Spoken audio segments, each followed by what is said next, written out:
Hey guys, well, welcome back to CVO Wellness, Chill Vibes Only. My name is Allie, and today I'm going over what I spent this past week. A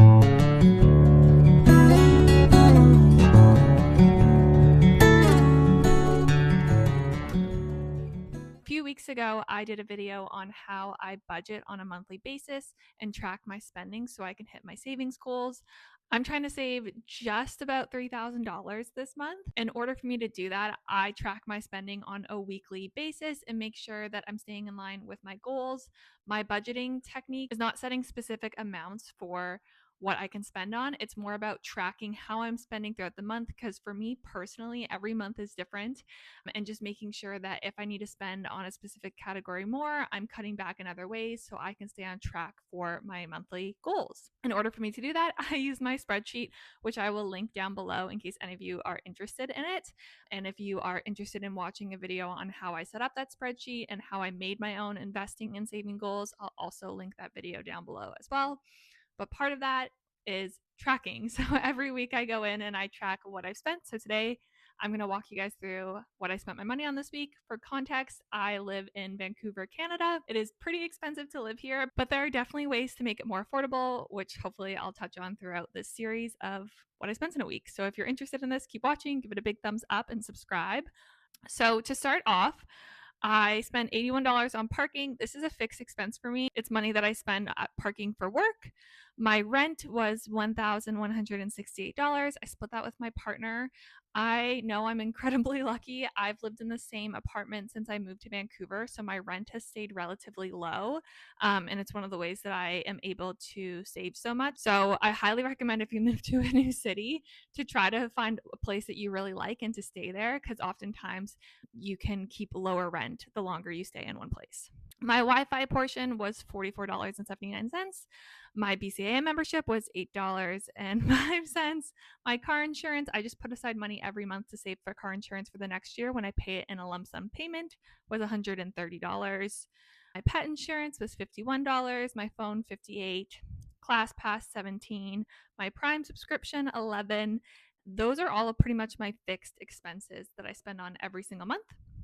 So getting into my wants and other things that I bought this week, starting off with groceries. So I spent $14.29 at Persia. Persia is a little grocery store. They have a couple different ones located around the city, and I find their produce are the most affordable produce in the city, and they're really good. I've never had an issue with quality there, so if you're ever looking to get more affordable produce and groceries, definitely check out Persia. And then I had to pop into Safeway just to get some other items that weren't at Persia because I was making some blondies for an Easter potluck dinner that I was going to. And I grabbed a couple other things at Safeway to help with that. So that came up to $31.96. I also bought coffee this month. I usually buy coffee like every 3 months. I have my own coffee machine at home that I make my own espressos and Americanos. So I rarely ever go out and buy coffee. The only time I really do that is if I'm taking my dog to get a pup cup. So I save a lot of money, I find, on coffee because I just have to buy one bag every few months. And then I also bought butter because I forgot to bring it to my friend's house. So I had to quickly pop out and get another thing of butter. For gifts so far this month, my brother is getting married this summer, so I sent a gift to his fiance for her bridal shower, which came out to $103.84. In terms of entertainment so far, I went out for dinner with friends. That came to about $40.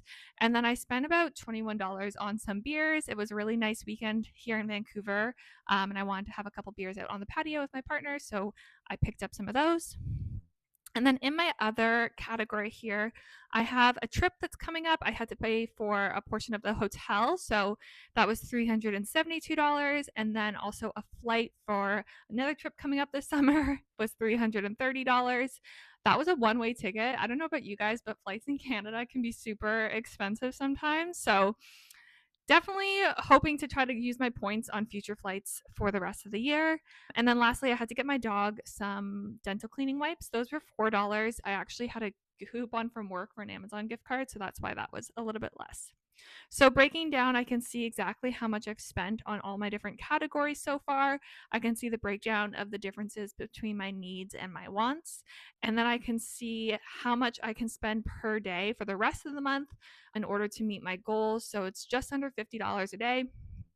I am not going to be spending $50 today, and I'll probably won't be spending $50 tomorrow.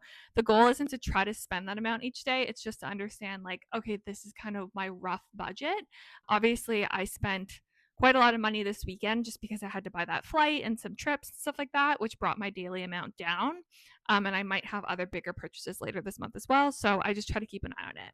But it is helpful for me to have that number in mind so that I know when I'm making a decision, like if I'm at a store and I want to buy a shirt that's $60, I know, okay, well, then for the rest of the month, my budget per day is going to go down. Is it like an impulse purchase, or is it something that I actually need and want? And it just helps keep me accountable and makes me motivated to reach my savings goals and my investment goals, because I know exactly where my money's going and making sure that it's aligning with the values that I have for it. That's everything I spent this week. I'll do another video next week summarizing what I spent, and we can see over the month of April how I'm doing and if I'm on track to meet my savings goals. And I highly recommend you try this out too. It's so easy to track your spending. Like I said, I will leave my budget template down below so you can get started and let me know how it goes. Thank you guys so much for watching today's video. Please give it a big thumbs up and subscribe if you liked it, and I will see you for another video soon.